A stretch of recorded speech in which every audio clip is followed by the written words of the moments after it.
It is one of the biggest, oldest and yet least well-known wine countries in the world. According to the OIV, China is now the third biggest producer of grapes ahead of Italy and the eighth biggest consumer of wine ahead of Argentina and Portugal. Much of the grape production goes to table grapes and raisins, but with its massive domestic market and diverse terroirs, China has potential to become one of the most relevant wine-producing countries on the planet. But are Chinese wines exciting enough to compete on a global scale, or are they just cheap copies of the classics? Let's find out. Last year I was invited to a tasting in Paris where one of China's biggest wineries showcased their wines in a blind tasting next to some of the most well-known wines from the rest of the world like Opus One, Sassicaia, Vega Sicilia and Lafite. The end result of the blind tasting was not a sweeping victory for the Chinese wines like in the 1976 version of the Judgment of Paris when the Californian wines beat their French counterparts. Instead, it highlighted to me that China has potential and that their best wines can play ball at that level, even though they are not going to win the championship anytime soon. Sort of like the Washington Wizards. China has a long history when it comes to alcoholic beverages. The oldest evidence of humans using grapes in order to produce an alcoholic drink is actually from China, and it dates back to 7000 BC. They didn't make a wine though, they mixed grapes and different other fruits and vegetables in order to produce something like a wine, but not like a wine. In the following millennia, wine didn't play a massive role in China. Some missionaries tried to establish vineyards and some German and Japanese settlers built wineries, but wine didn't really catch on with the larger Chinese population. At the end of the 20th, beginning of the 21st century, investors got involved in the Chinese wine industry as they saw that the middle class continued to grow and thought there might be an opportunity there for wine. So plantings grew significantly until they started to plateau a few years ago. Today we are at 785,000 hectares of vineyards planted, which is roughly the same amount as you will find in France. But most of the grapes are actually not used for the production of wine. They are used as table grapes or for raisins. So the future for Chinese wine is a bit uncertain, but today I really want to find out whether there are great wines coming out of China. So let's dive into the tasting. These Chinese wine names will be a mouthful, and learning about Chinese wine is a little bit like learning a new language. However, if you really want to learn a new language, I recommend the sponsor of this video, Baum.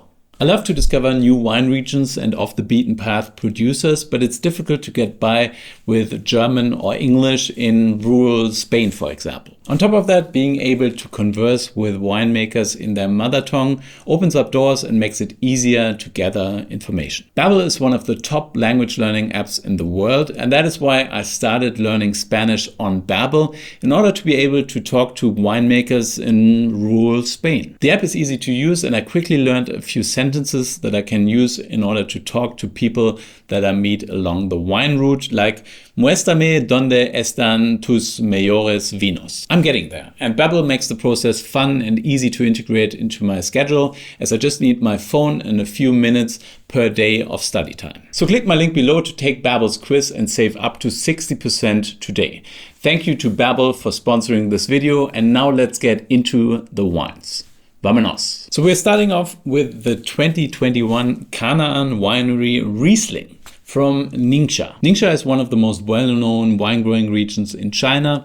It is very continental in climate with very low amounts of rain, so people have to irrigate, but there's ample irrigation water coming from the Yellow River. Ningxia is also the region where Louis Vuitton Moet Hennessy established their luxury brand Ao Yun that sometimes sells for more than $300. Something like that. Chinese wines can be really expensive. I was surprised to see that some of the top wines retail for hundreds of dollars. So it's not necessarily the place where you make an amazing bargain. However, this wine is a bit more affordable. It retails for around about $25.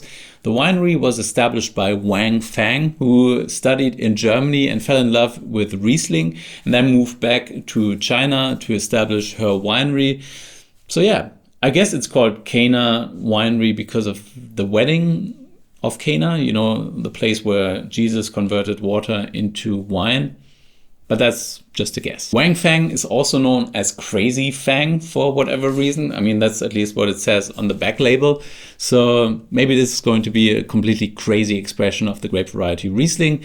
I think it's going to be my first Riesling from China. So all I know about this wine is that it's from fairly young vineyards. They are 10 years of age. The grapes were hand harvested, and that's kind of it. Let's taste it. So this is a pale yellow wine. Looks like a Riesling. It smells of ripe apple and lemon zest. So yeah, pretty Riesling-esque, I'd say. No oak flavor. It smells like a stainless steel fermented Riesling.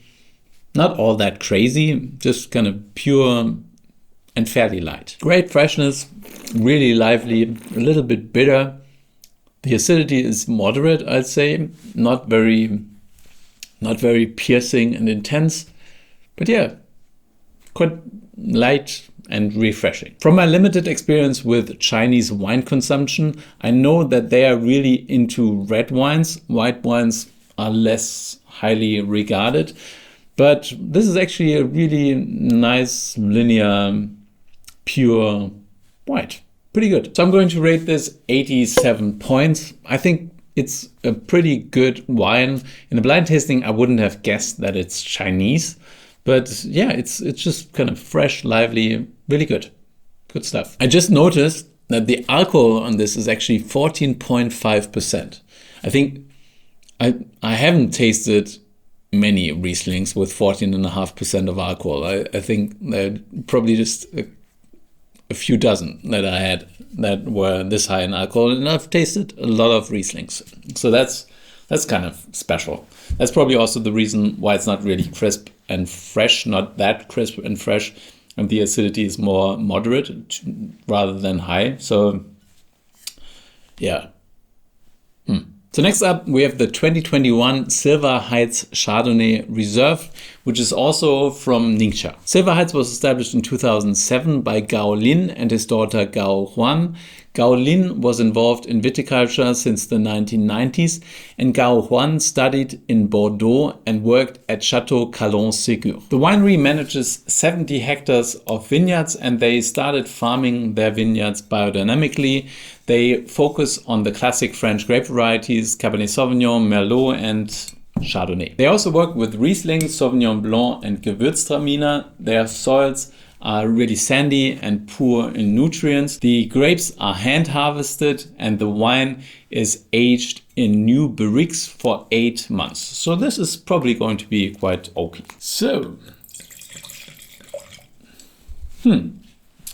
quite golden in color, a little bit darker than the Riesling, which was to be expected. Wine aged in barriques tends to become a little bit more golden in color. It is actually not that oaky. You get some quite intense fruit flavor.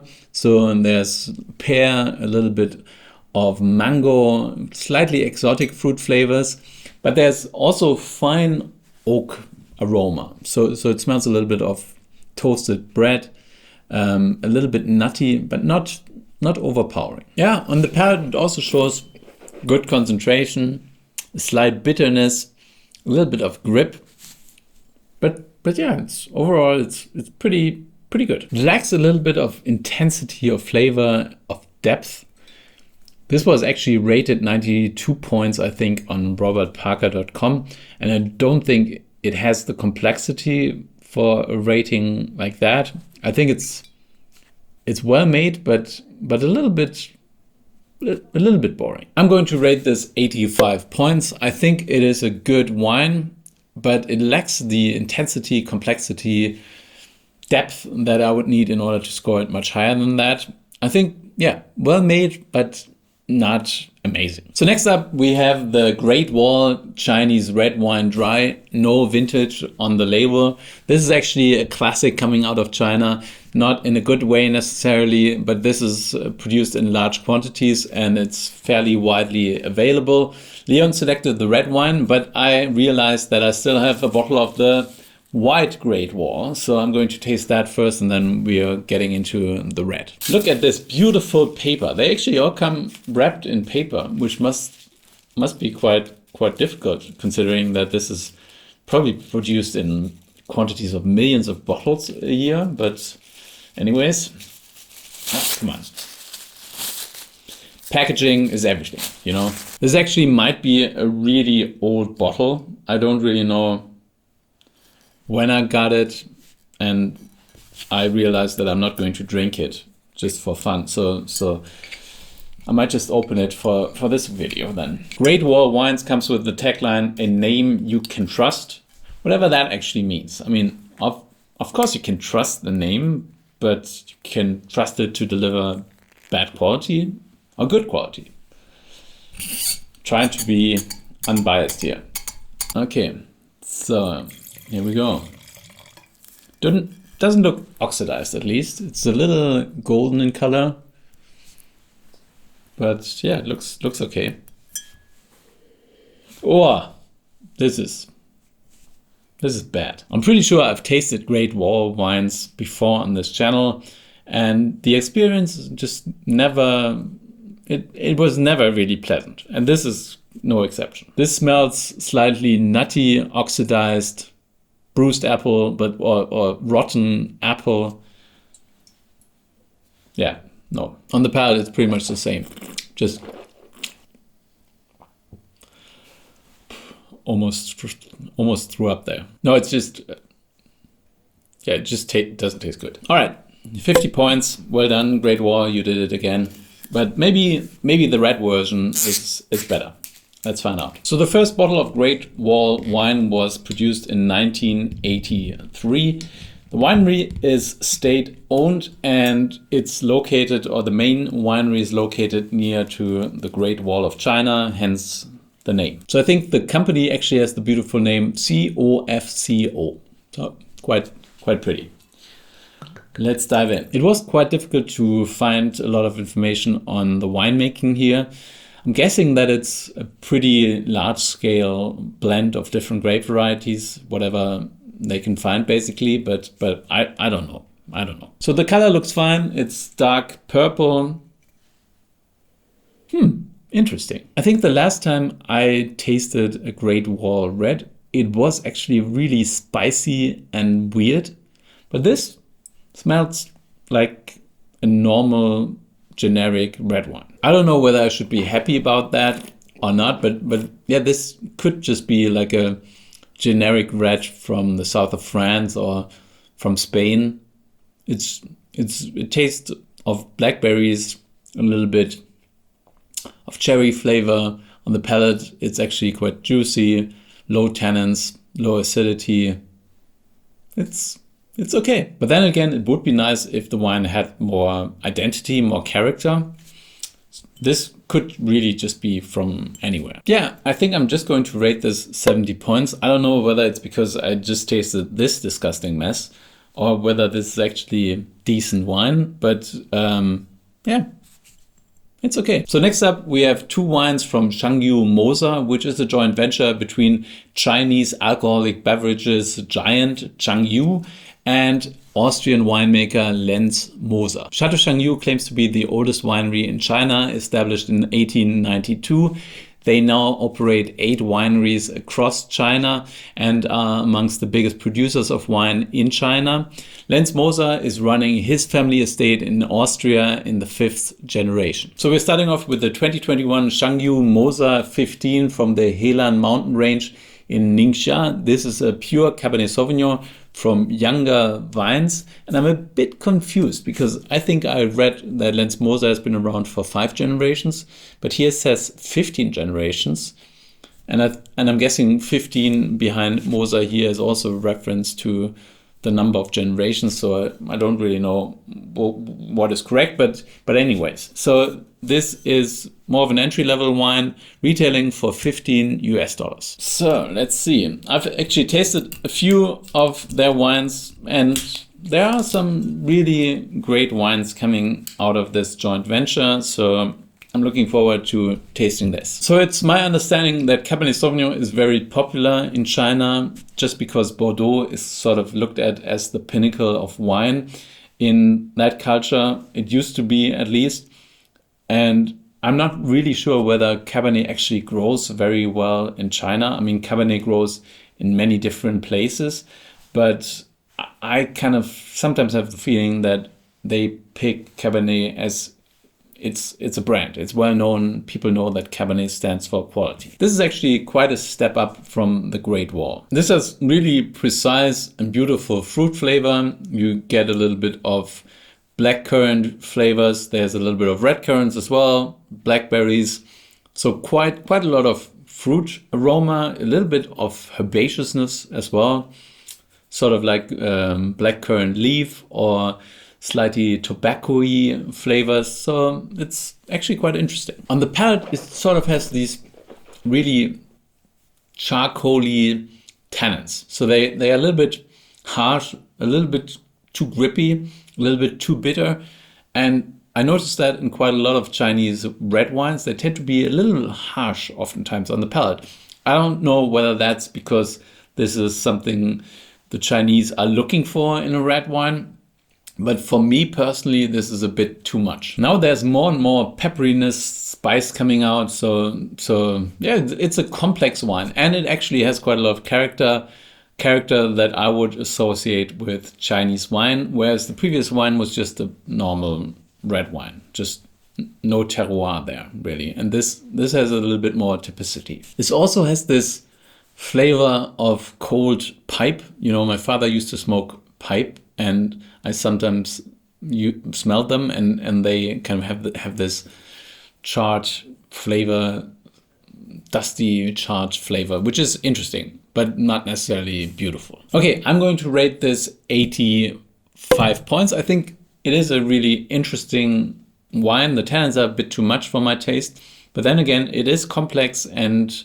special. So next up, we have the 2016 Chateau Changyu Moser Grand Vin, which is from older vines, 12 to 18 years old.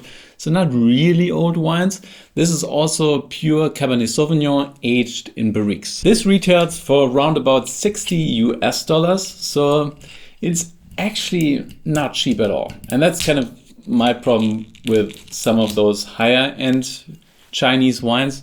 They retail at such a high price that it becomes really difficult to place them in the market, because for $60 you can buy good Bordeaux, you can buy great wines from Italy, you can buy really amazing Rioja, for example, and they obviously don't have the reputation yet to charge those prices on the export market. What is a bit strange here is that the fill level is actually really low. It's kind of at the bottom of the neck. I don't know whether you can see that here, but yeah, it's pretty low. This is not normal for a wine that is just 8 years old. Well, this also has 15% of alcohol. So the previous wine had 14.5.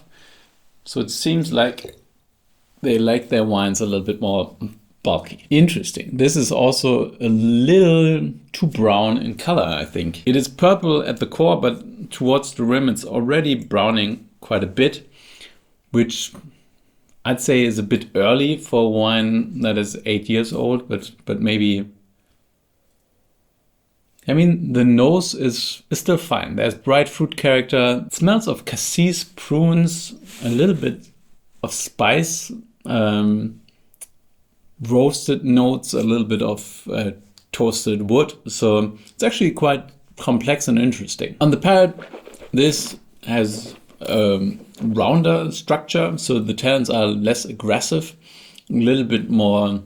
They do have tanning bite, but it's not so harsh. And there's good concentration there, quite a lot of ripeness. So this is a pretty balanced, interesting Cabernet Sauvignon. So if you would sneak this into a blind tasting of Bordeaux wines, people would probably think this is Bordeaux, but not like top-end Bordeaux, and maybe not even Bordeaux that retails at $60 US, but a pretty good Bordeaux. When it comes to the Chinese identity of the wine, I think it has these intense spice notes. The tannins are a little bit more rustic than what I would get out of Bordeaux. So it's a little bit more, yeah, a little bit more spicy, peppery, a little rougher. I will rate this 88 points. I think this is a really interesting, exciting wine.